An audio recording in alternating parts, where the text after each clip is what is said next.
Dudes and dudettes, how are you guys?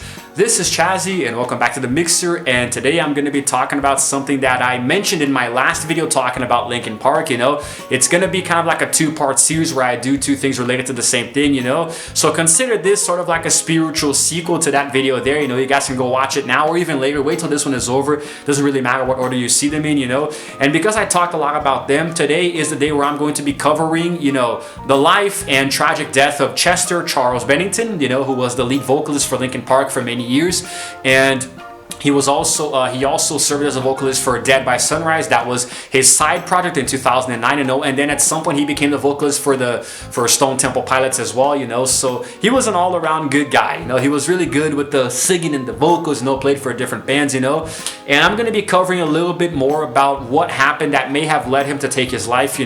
Now, as a fan, guys, I don't really know the details. I never met him in person, I'm not part of his family. We're never friends, and the internet probably combed every single possible detail following his suicide, so there are many different theories abound. So I'm going to be giving you guys what I consider to be my personal theories, what I actually think happened, so it doesn't represent the actual truth, it's just what I think, and well, as somebody who has struggled with clinical depression in the past and still kind of do, and I also have my bouts of anxiety here and there and my dark thoughts, so let's just say I kind of know what Chester thought, I know what it's like, so I'm going to be trying to analyze exactly what happened, but also talk more about him, because to me that guy was just freaking amazing.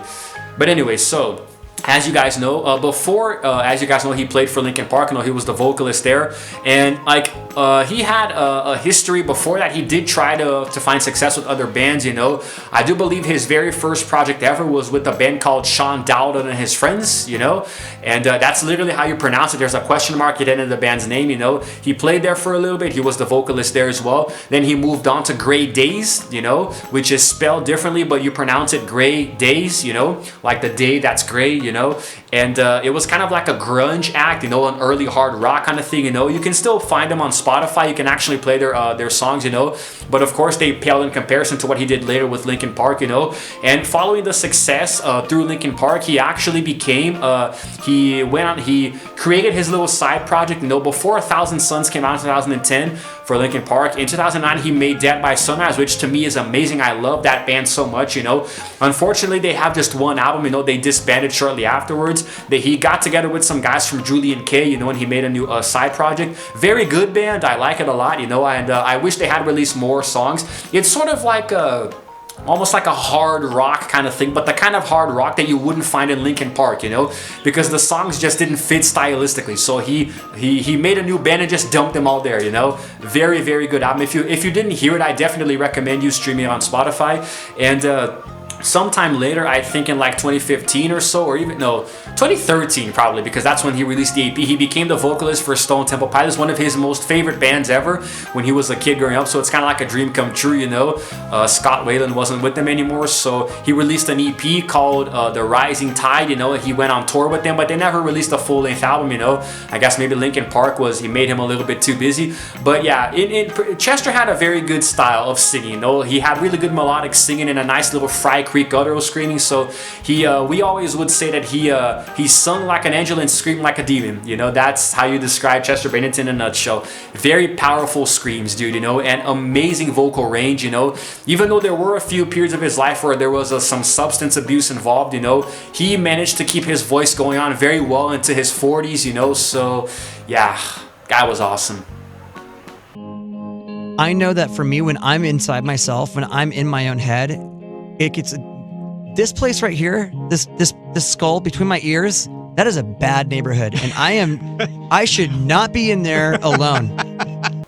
So anyway, after touring a little bit with Stone Temple Pilots in 2015, he left to focus solely on Linkin Park, which was a good move because Linkin Park was definitely easily one of the most financially successful bands of the last decade, so actually just that decade, from 2000 to 2010, and probably from 2010 all the way to 2017 where Chester unfortunately died, they were definitely very successful in the financial department, so they were making a lot of money, and they put out a lot of different EPs. There was Linkin Park Underground where they put put out, you know, demos and different tracks, you know, remixes. So they had a lot of different albums and different work to do, you know. At one point I listened to pretty much everything, because some of their albums, you know, they had different mixes of songs that were already popular, you know, that kind of thing. So and there were some previously unreleased songs, you know, that you could find on these albums. So it was really cool. And he also appeared in a few movies like Crank and then the sequel High Voltage. He had a little cameo in Saw 3D, you know, but his life was all about music, you know.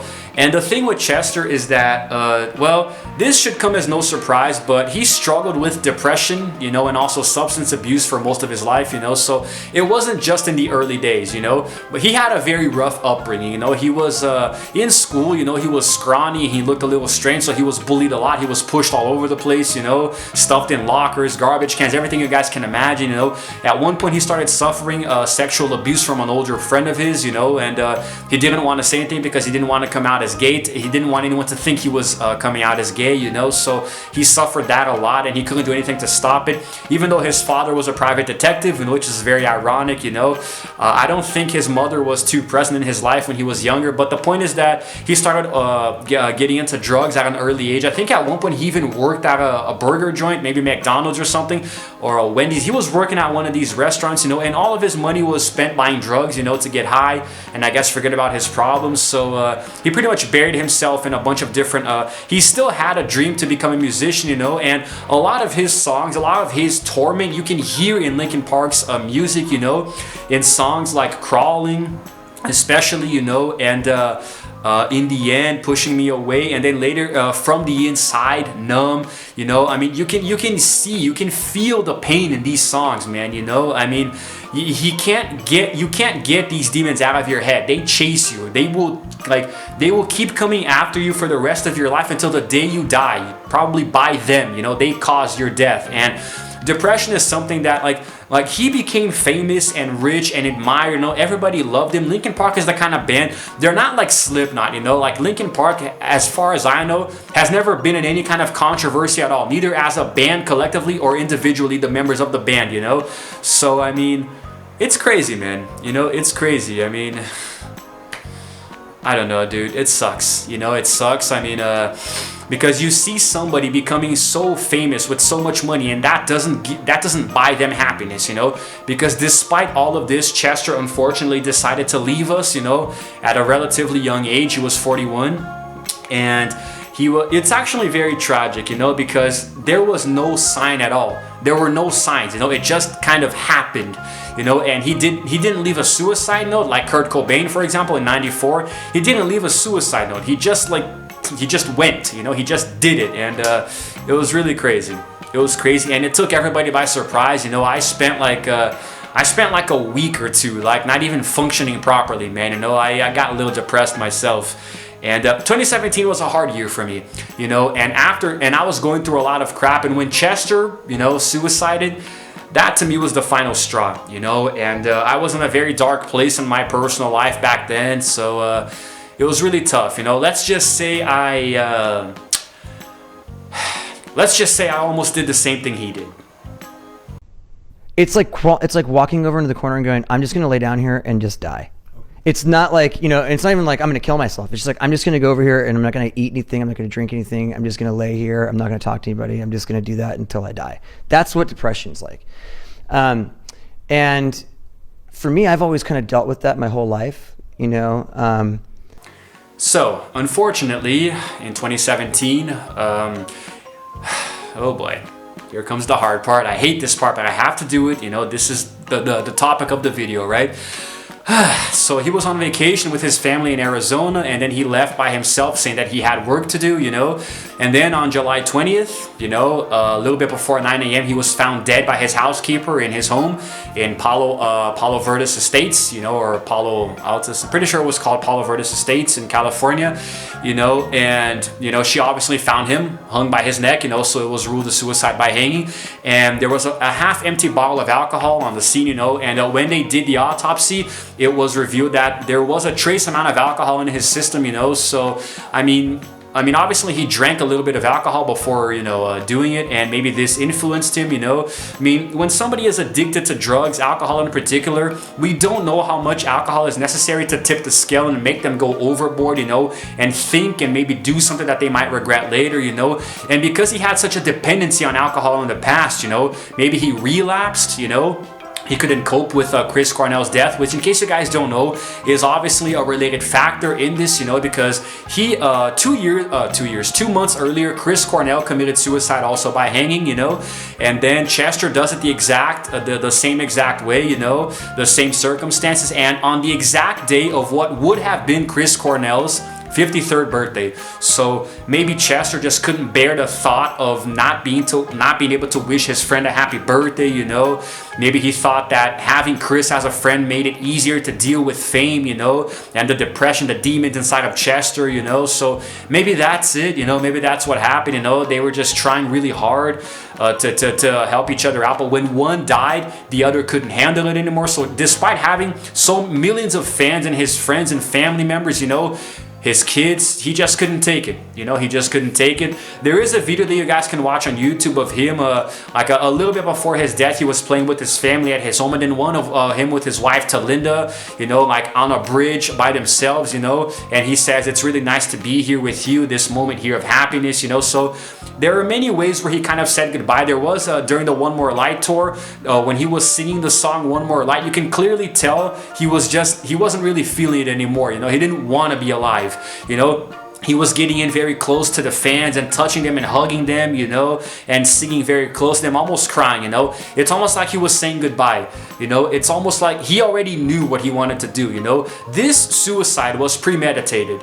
I mean, nobody just does it at random, There has to be something there that comes from before that ultimately drives you off the edge, And Chester, unfortunately, just couldn't take it anymore. So I'm pretty sure that after Chris Cornell went, it hit him really hard, because he had plans, He was talking to people, He was making long-term plans, Not just with Linkin Park, but his friends and family, They were gonna do this and that. So you don't just suddenly decide that you're gonna kill yourself and not do these plans, So obviously, I mean, maybe he did it to give everybody false hope, I don't know, but unfortunately, your demons are always going to scream louder than money, fame, and people around you. We're talking about a guy who had 6 kids, man, You don't just leave your 6 children like this out of nowhere, So he obviously didn't think about anybody else, As morbid as it is to say, there was a little bit of selfishness there, He wanted to do what he thought was best for him. He couldn't take it anymore, so he went and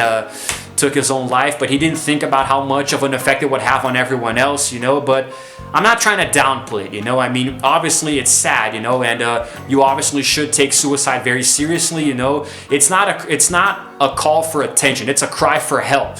I mean, he didn't get the help that he needed, so unfortunately he is no longer with us, and unfortunately we couldn't save him, So my personal theory is that he just had the death of Chris on his mind. He couldn't get over it, he lost somebody who was very close to him, and he consumed a little bit of alcohol, which maybe led him to make this decision, So maybe, I don't know, he thought about it, he considered suicide, but the alcohol helped him make the decision, I don't know, or maybe he did it intoxicatedly. He didn't even know what he was doing until it was too late. I don't know. That's even sadder to think about. Like, he did it while he was drunk, But I don't know.